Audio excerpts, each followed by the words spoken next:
किसी को जीवन दान नहीं दे सकते तो उसकी जान पर भी हमारा कोई अधिकार नहीं होना चाहिए। लेकिन इसके बावजूद भी अगर कोई व्यक्ति किसी की जान लेता है, उसके बाद उसे जरा सा भी पछतावा नहीं होता, तो उसके पीछे कोई बड़ी वजह रही होगी। दोस्तों, आज की घटना जो मैं आपको सुनाने जा रहा हूँ, इसमें एक जीजा अपने सगे साले की जान ले लेता है। उसके पीछे उसे जरा सा भी पछतावा नहीं होता।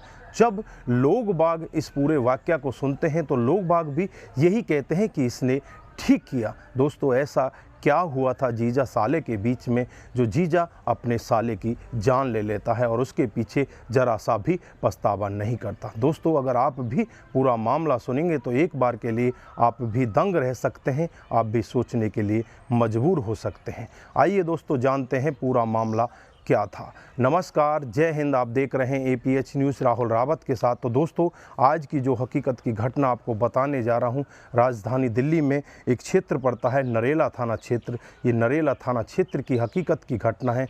यहाँ पर एक दंपत्ति अपने 2 बच्चों के साथ एक कमरे में बड़े ही आराम से रहा करता है। घर परिवार बड़े अच्छे से चल रहा होता है। उसमें 2 बच्चे होते हैं। जो बड़े वाला बेटा होता है वो माता पिता के साथ एक कंपनी में नौकरी करता है, और जो छोटे वाला बेटा होता है जिसका नाम राहुल होता है, जिसकी उम्र लगभग 16 साल होती है, जो 9वीं कक्षा का छात्र होता है, वो घर पर ही रहा करता है।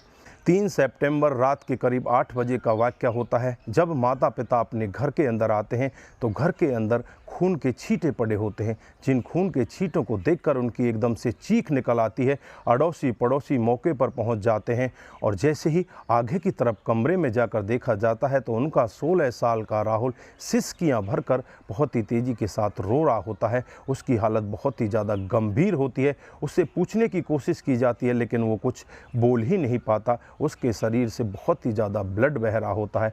तुरंत ही आनन फानन में पड़ोसियों की मदद से घर वाले उसे नज़दीकी हॉस्पिटल में ले जाते हैं, और वहां जाकर डॉक्टर साहब उसे मृत घोषित कर देते हैं।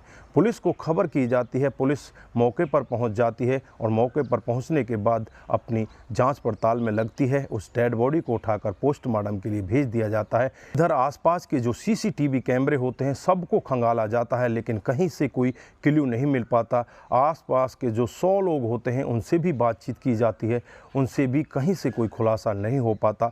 अब बारी होती है घर वालों की।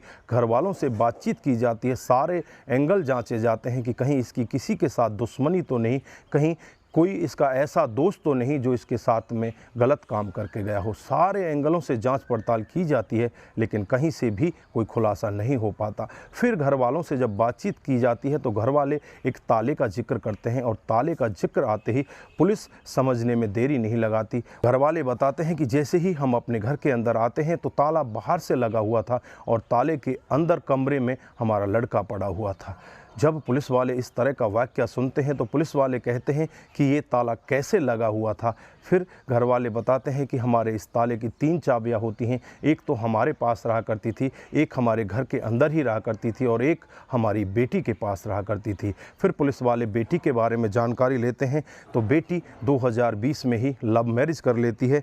जिस व्यक्ति के साथ लव मैरिज करती है उसका नाम विकास होता है, लड़की का नाम मंजू होता है। अब तुरंत ही पुलिस मंजू के घर का रुख करती है। जैसे ही मंजू के पास जाया जाता है, मंजू घर पर ही मिलती है, और मंजू से जब बातचीत की जाती है उस समय के बारे में, तो मंजू यही कहती है कि मैं तो उस समय बाज़ार गई थी। जब बाज़ार का जिक्र किया जाता है तो बाज़ार में कुछ CCTV कैमरों को खंगाला जाता है। वहां जाकर देखा जाता है तो वाकई में ही मंजू बाज़ार में गई हुई थी। अब पुलिस के लिए बड़ा सवाल कि मंजू तो बाज़ार गई थी, लेकिन इसको अंदर बंद करके कौन गया? माता पिता और जो भाई हैं वो ड्यूटी पर गए थे। अब यहाँ पर तीसरा शख्स कौन था और किसने इसके साथ इतनी बड़ी वारदात को अंजाम दिया है?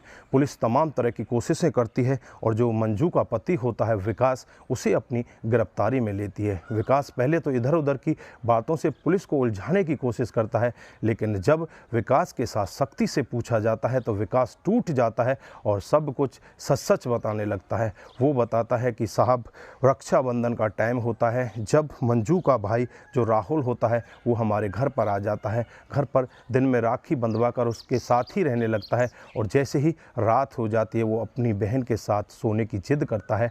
मैं भी कहता हूँ कि कोई बात नहीं, भाई बहन है, आराम से सो जाएंगे।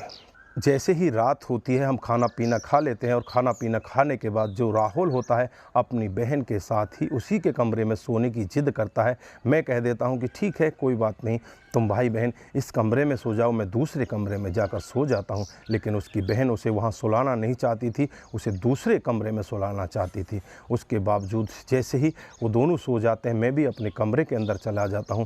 रात को करीब 12:30 बजे का वक्त होता है। मुझे कुछ आवाज़ें सुनाई देती हैं। आवाज़ों को सुनकर जैसे ही मैं अपनी पत्नी के कमरे में जाकर देखता हूं तो मेरी आंखें फटी की फटी रह जाती हैं, मेरी आंखों में आंसू आ जाते हैं। एक भाई अपनी बहन के साथ ज़बरदस्ती कर रहा होता है, बहन उसका विरोध कर रही होती है, लेकिन भाई मानने का नाम ही नहीं लेता। फिर मैं उसको आराम से बिठाकर समझाता हूँ, उससे कहता हूँ कि तू बहुत ही गलत काम कर रहा है, लेकिन उस पर राहुल मानने का नाम ही नहीं लेता और उसके बावजूद फिर वो अगले दिन अपने घर चला जाता है। और पत्नी से बातचीत करता हूँ तो मेरी पत्नी कहती है कि ये पहला दिन नहीं है, इससे पहले भी कई बार ये मेरे साथ में इस तरह के घिनौने काम को अंजाम दे चुका है। मैं इसको कई बार मना करती हूँ लेकिन ये मानता ही नहीं, मेरे साथ में ज़बरदस्ती करता है। मैं भी इससे बहुत ज़्यादा दुखी हो चुकी हूँ। फिर जो विकास होता है अपने मन ही मन अपने साले से बदला लेने की ठान लेता है और उससे पहले भी वो एक बार उसके घर जाता है और घर जाकर अपने साले को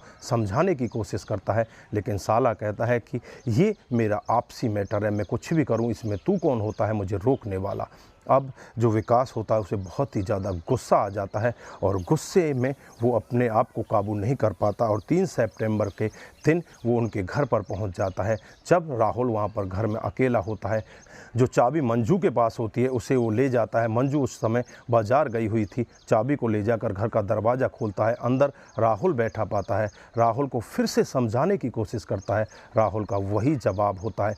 इस जवाब को सुनकर एकदम से जो विकास होता है उसे बहुत ज़्यादा क्रोध आ जाता है। वहीं पर एक लोहे की रॉड पड़ी होती है, उस रॉड से ताबड़तोड़ उसके शरीर के ऊपर वार करने लगता है और तब तक वार करता है जब तक वो पूरा लहूलुहान नहीं हो जाता। उसके बाद बाहर से दरवाजे को बंद कर लॉक को लगाकर अपनी चाबी को लेकर अपने घर के अंदर आ जाता है। जब पुलिस वाले उससे पूछते हैं कि क्या तुम्हें अपनी करनी पर कोई पछतावा है, तो वो यही कहता है कि साहब मुझे ज़रा सा भी पछतावा नहीं है, मैंने जो किया वो बिल्कुल उचित है, मुझे कितनी भी बड़ी सज़ा हो जाए इससे मुझे कोई मतलब नहीं है। उसके बाद जो वहाँ के थाना इंचार्ज होते हैं अशोक कुमार, उसके खिलाफ़ तमाम धाराएँ लगा देते हैं और उसे जेल के अंदर बंद कर देते हैं। तो दोस्तों, इस घटनाक्रम पर आप क्या बोलना चाहते हैं? यहाँ पर क्या जीजा ने सही किया या गलत किया? आपकी जो भी राय है एक बार कमेंट बॉक्स में ज़रूर दीजिएगा। दोस्तों, इस घटनाक्रम को सुनाने का उद्देश्य सिर्फ आपको जागरूक करना है, आपको बताना है कि हमारे समाज में हो क्या रहा है।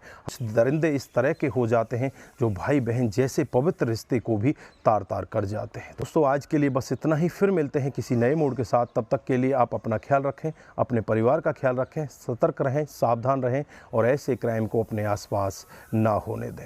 नमस्कार, जय हिंद,